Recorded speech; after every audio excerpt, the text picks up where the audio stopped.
Welcome to Tales of Hope, where every paw print counts. Animal tie in the house, spreading love, hear the sounds. Every week animal stories, right some welfare in the mix. Step up, take action, we're giving animals a fix. Tales of Hope, raise your voice, make some noise. Change the game for every animal, girl and boy. One world, one fight, let's turn the page. A future for the voiceless, bring hope to center stage. A very good morning and a good afternoon and a good evening to you. Today, we have a wonderful soul with us, Karishma Jayaswal, who's the founder of Miracle Animal Rehab. Karishma, welcome to the show. Thank you so much for sparing the time to be on with us. Thank you, Anil, for having me. It's been such an honor. Please. Thank you. Now, without further ado, I'm going to get straight into the question is, what inspired you to launch the Miracle Animal Rehab, and how did it evolve from or alongside your initiatives like Our Simple Touch and the eQueen? So I didn't actually plan to open a rehab, to be honest. It was there in the long run, but then it so happened that I used to rescue horses initially, and I used to stable them at my friend's stable at unwavering. And it so happened I rescued a horse called Sebastian, and he was completely lame. Then he started walking, did his physio. He found a wonderful home. I got him adopted. One fine day last August, I got a call from his adopter that your horse just eats and sits in one place. We don't want him. And I'm like, oh my God, what do I do with him? It's not some dog that I can, keep in my bedroom. It's a horse. So I spoke to my neighbor. He had a cow shed. And I said, please let me just keep my horse there. And so we bought in Sebastian. After Sebastian came, 1 week later, there was a horse lying on the footpath of Bavdan. And I said, oh my God, I can't leave this horse here. Let me get her as well to give Sebastian a company. 2 weeks later, I found a cow with a severe fracture. And the same story repeated. I couldn't leave her on the road. I got her as well. And then 2 weeks later, 2 baby calves came. And I said, this is getting too much. I can't fit everyone in a cow shed. Let's just do this since nature wants me to go in that direction. Why not get them a comfortable place? So then I registered the Miracle Animal Rehab, which is actually on my parents' charity name, the Asha Ashian Foundation. So I'm the co-founder of that as well. So we registered this name and we said, let's just build stables. Now where to find the land? Luckily, it so happened that my friend was also looking for a land. So we found one near my farmhouse inside NDA. And we found a 1 acre. We said, let's just do 50-50. She does dogs. I said, you handle the dogs. I'll do the large animals. So we got the large stable set up. And then my vision that was there for a long time, like, hey, maybe it's the time to, put this together. So I made all the cow stables and the horse stables and a paralyzed dog unit, because I have a very, very soft corner for paralyzed dogs and disabled animals and senior animals. So that's how everything really set up. It just started building on its own. It was like, the time is right. Let's just go forward. And then one step led to the other and then led to the other. So that was how we initially started. Completely spontaneous. Yeah, completely spontaneous and quite inspiring as well for a lot of people. Now, why does the name Miracle resonate with your work? Does it reflect specific stories, transformation, or underlying philosophy? Oh, one story, not one story. Many, many stories. Because wherever the animals, miracles have to happen. It's not in our control. And we can't make anyone's destiny. And also, we were first the animal rehab, and then MCA told us, you need to make it more specific. So I said, okay, Karishma means miracle. Miracles always happen in my life. Let's just go on for Miracle Animal Rehab. So, and also each and every animal I rescue, there have been points that, there was for example, there was a dog last monsoon. She had hypothermia. She was laying in the rain for over 12 hours. When I lifted her, all I could see is her breathing and a dead body in my hand. She had not given up. Her name was Guria. So I said, okay, let me just take her back. 0% chances of her surviving. So I put her on the heat pad, put her warm IV and everything. Then for the next 2 weeks, she was just breathing without her eyes open. Then one fine day, she opened her eyes. And then next, she started walking. Now the same dog is back on the road, living her life like a normal street dog. I still feed her every day. So miracles happen. Some just survive, some, survive the most drastic, terrible condition, and some go in the best conditions. So it's not in our hands. No, I know it's not in our hands, but Karishma, to be honest, you need conviction even with people, from people like you who don't give up. I see, it's like, you had an option of either to give up and, just walk away, but you didn't do that. You took that. I always feel, Anil, supposing I was in the place of that animal, I was on the road half dead, and I was looking at people looking at me, making the decision whether to help me or not. How would I feel? And if I would put myself in the animal's place, I would never run away. And also, the animal, if she did not want to give up, she could have easily, gave up her life. If she doesn't give up, how can I? And that pushes me to, keep trying.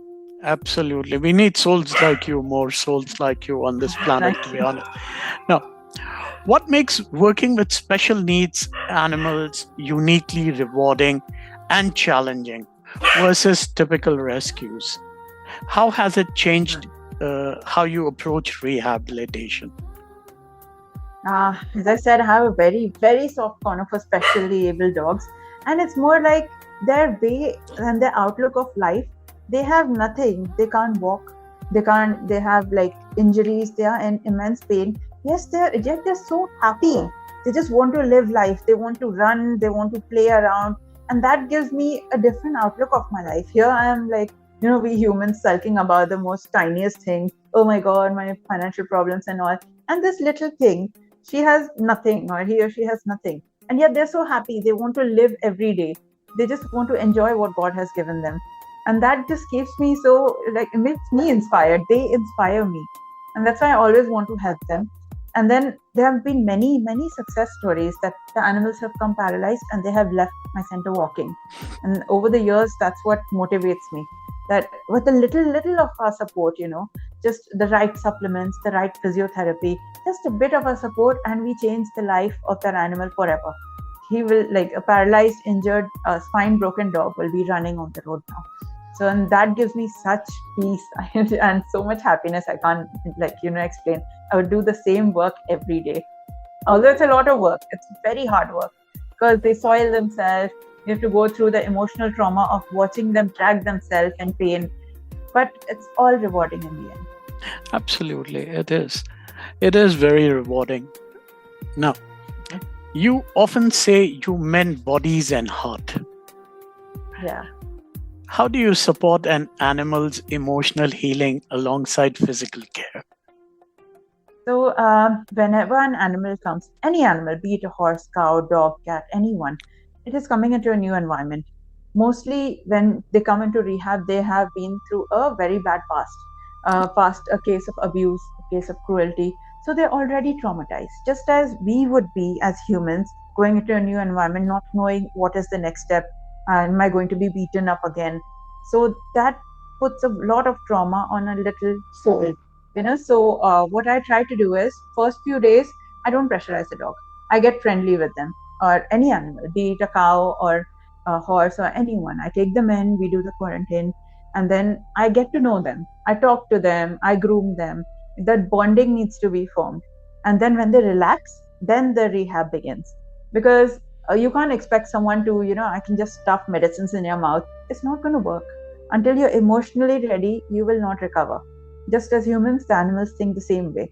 Unless they're emotionally happy, they will not recover. And also scientifically, once they're happy, the body releases dopamine. And dopamine connects the nervous system. And then it triggers recovery. So it's all interconnected. The key to rehabilitation is make your animal happy. Keep them happy, keep them normal, let them enjoy their life, and they will heal on its own. Absolutely. I've had my fair share of experiences as well with that. Now, can you walk us through a typical journey from rescue to full recovery for a special needs animal in your care? Okay. So I would, yeah, sure. So when the animal comes in, the reporter reports it, and then we take the animal in. We put it in quarantine. We don't mix it with other animals until they are vaccinated. The tick and flea treatment is done, and the blood test is done. The vet visit is done. Then we mix them with the other dogs. And then we see which section are they comfortable in. Are the big dogs biting them? Can we leave them open, or do we have to put them in a separate enclosure? And then we see what are they lacking. They have a spinal injury, so we get orthopedic beds for them, and we treat them in the same way. So the first week, as I said, goes in bonding and knowing the animal and letting them be comfortable with the environment, making sure they're eating properly, drinking properly, and nothing extremely difficult, like they're not in too much trauma. And especially if they're biting, then I get them used to human touch. And then the second week goes in the supplements. They start on the basic supplements and they get used to the day-to-day routine that the rehab follows. And once they get involved and they get friendly with all the other dogs, then the third step starts, the physiotherapy, their workout, their exercises, how to make their routine into a workout. You can't expect them to go to the gym, or I can't keep pulling the leg for every physio session. So I make a routine in such a way that play is a workout. So if they are climbing and chasing a ball, I'll make sure they do it in inclined position. So they are in a way working out but having fun, and then they recover. And so this is how, then the next step is when they fully recover, then I make the decision whether to give them for adoption, or if they have a parent, send them back to the parent. Or if I'm too attached, I'll be like, oh, just let them be here. So that's the step by step. Wow, that's a really wonderful and inspiring story, for people who really want to understand what it takes to, work with these animals. I think because a lot of people were not even aware of what goes behind the scenes, And I think that is more important for everybody to understand. Now, your animals are sometimes boarded at facility like DART. How do you choose partners, and how is care coordinated between rehab and boarding centers? So there are times when I get really full, but I need to board the animals somewhere. So I choose few specific centers, specific people that I know that are 100% compassionate towards animals, that they put the animals first. Just like I would do, they would treat my animals the same way. So DART is actually my neighbor. It's owned by Isha Chauhan, and she deals with only dogs and cats. And she's a very compassionate lady, and she would do anything to put the animals' care forward. Similarly, for horses, I have Siraj and Vanavri, who used to take my horses previously for rehab. He's an expert in horses, and yet that feeling is there that he can't see any horse in pain. So they are there. For the cows, I have Gaurakshaks that will, board the cows for some time. For cats, there's a lady called Tisha in Baner. She has dealt with all my paralyzed cats. And for cats, especially, I need a boarding center because I have so many dogs. And if a cat runs away, she's dead. Oops, I can't do that. So I never board cats. I give it to an external boarding facility. So that's how we all have to work together. The main aim is to help the animal in need.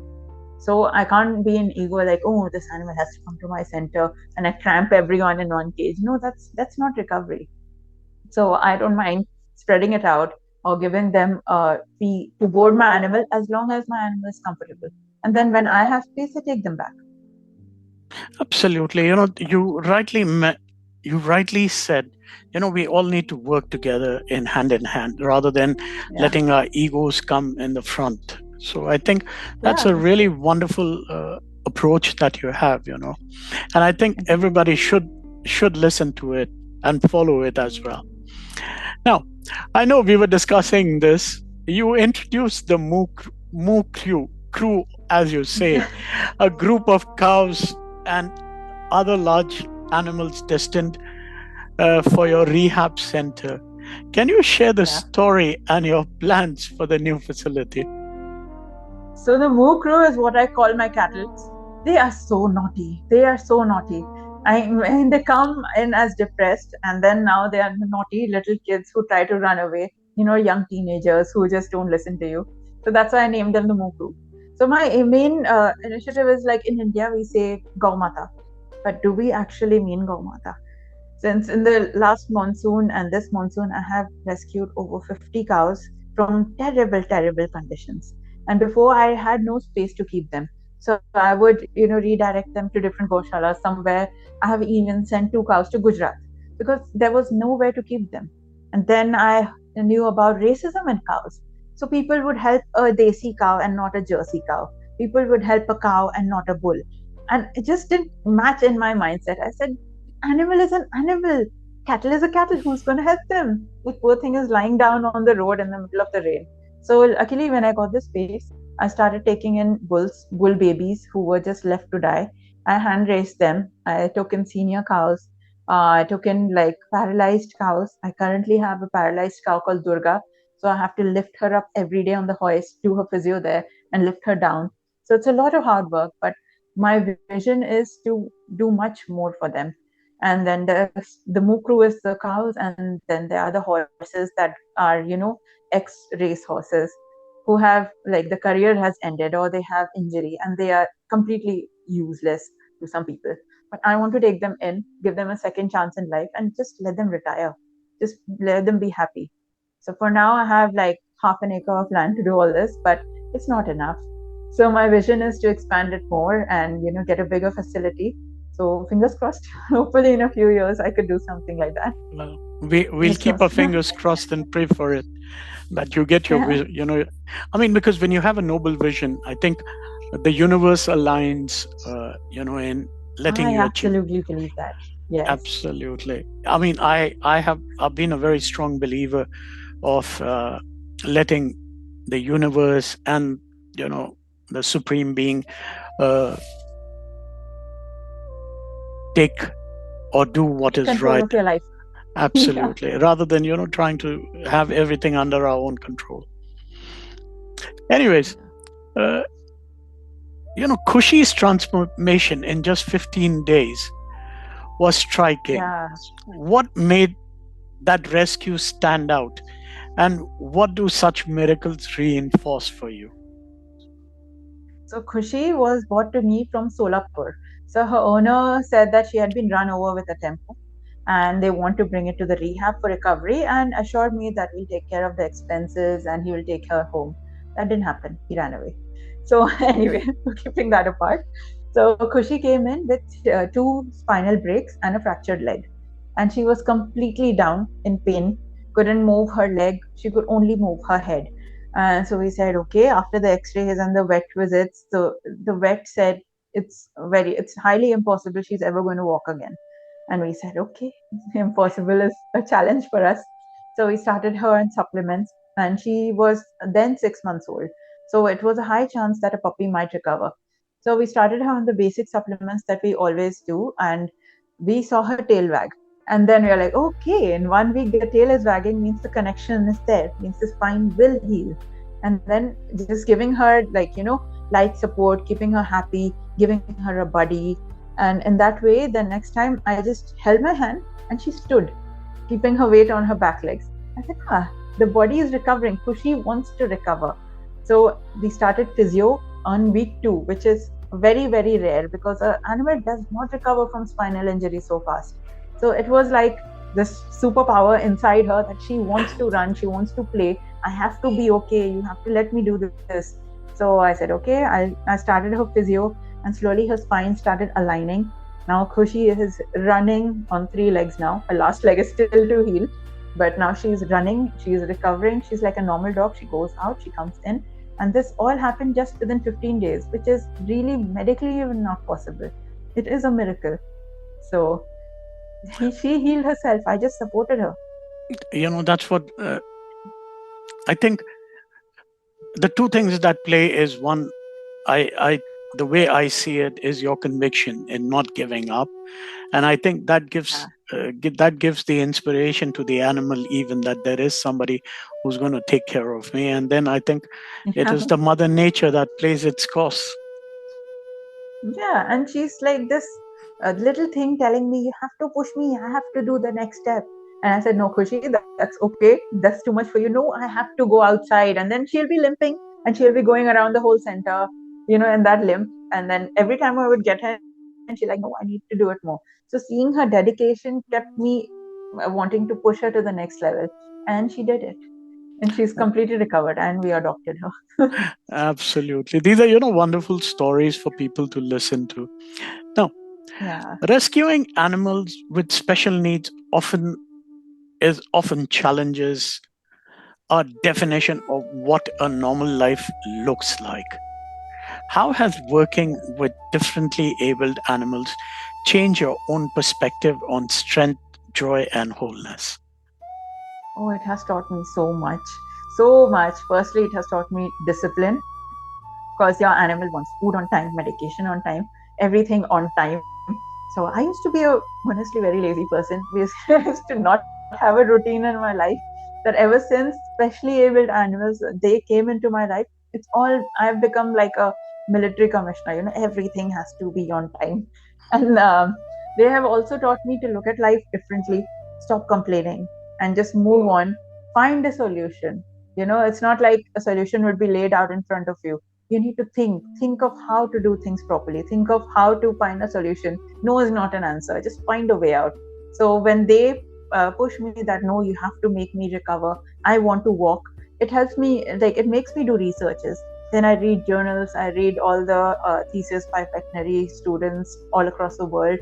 Then I come across with a solution, I consult the vet, can I do this? And then he's like, yes, go on.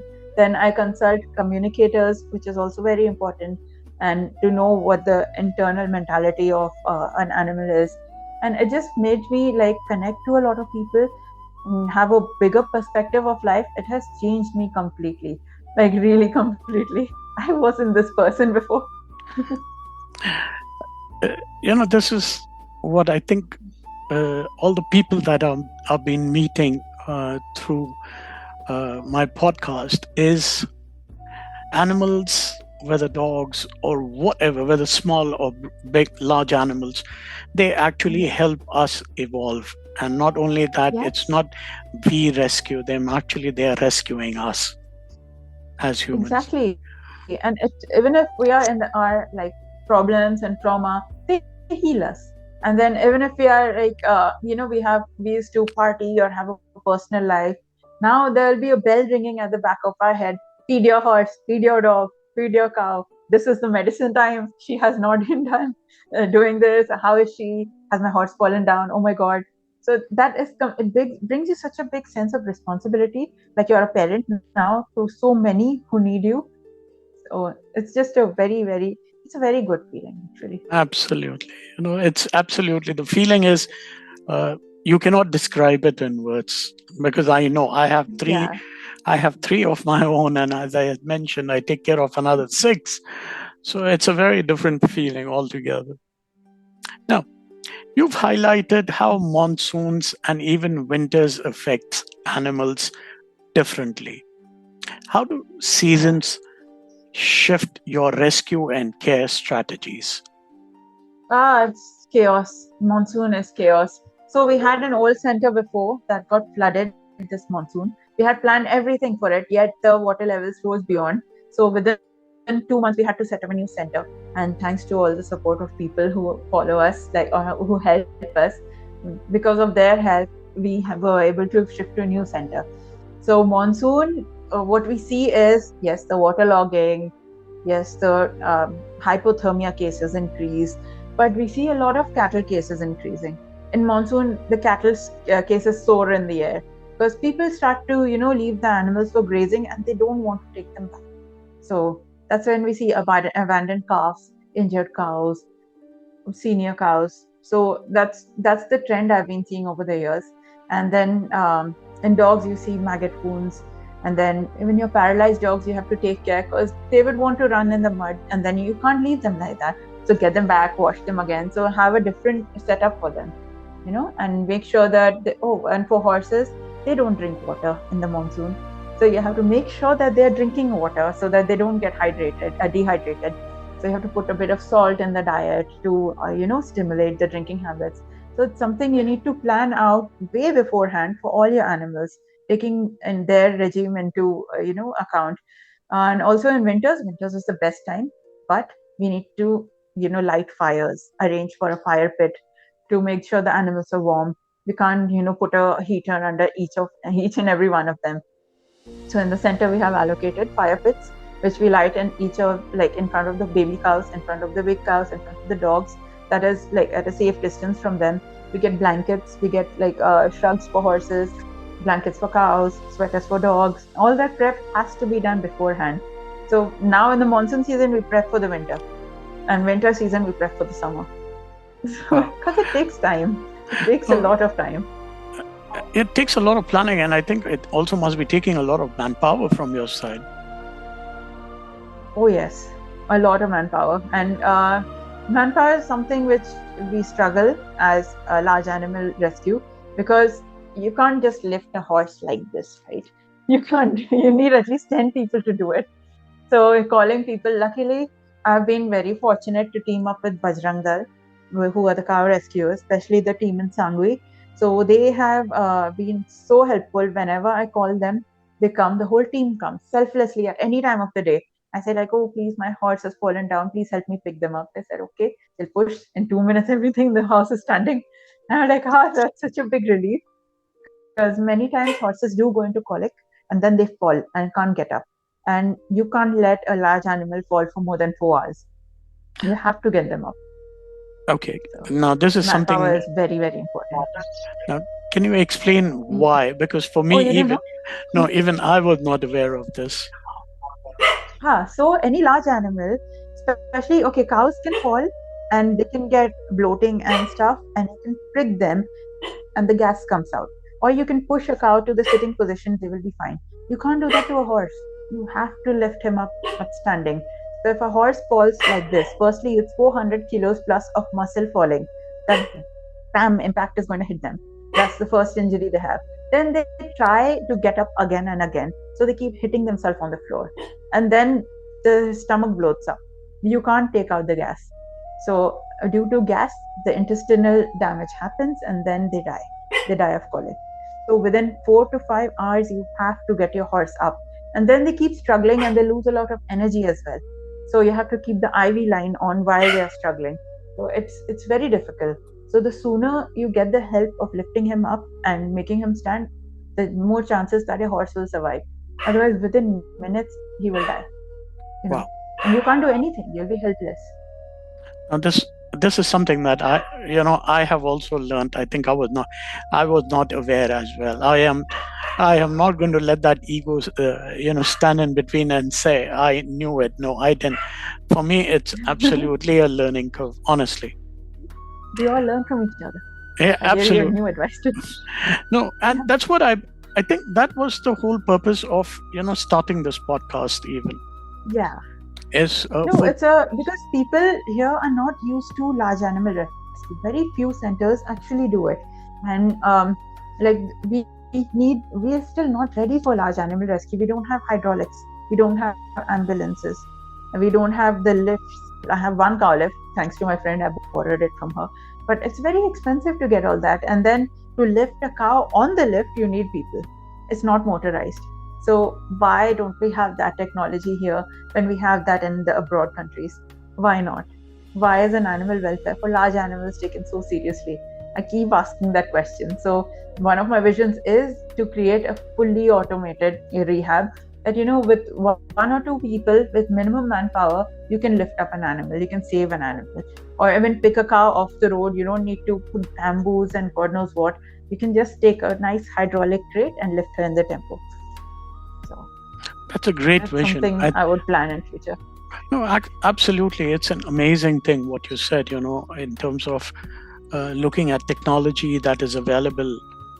And if possible, I'm sure, I know with all of us in India, we all have our limited resources. And I know most of the NGOs have a very strong not problem, but I would say they have a serious. It's not only broke, but I think the funds don't come. They don't come easily. No. The funds don't come easily, and because I've been talking to a lot of people, in terms of funding and CSR activities, and all of them have had the same story. The sad part is that people assume that we have a lot of funds and we get CSR and we get donors. We don't. 90% of us are in loans or in debt because we put in our own money. Because when we have an animal coming to us, we feel helpless and we have to do something.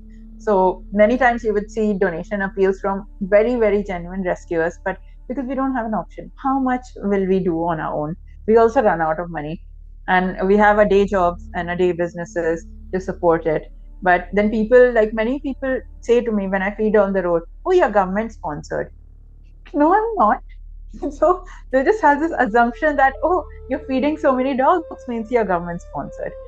So people have that, conception made in their head that yes, it's Deshi sponsored or this NGO gets donations, you don't need to help them, and that's where we fall back.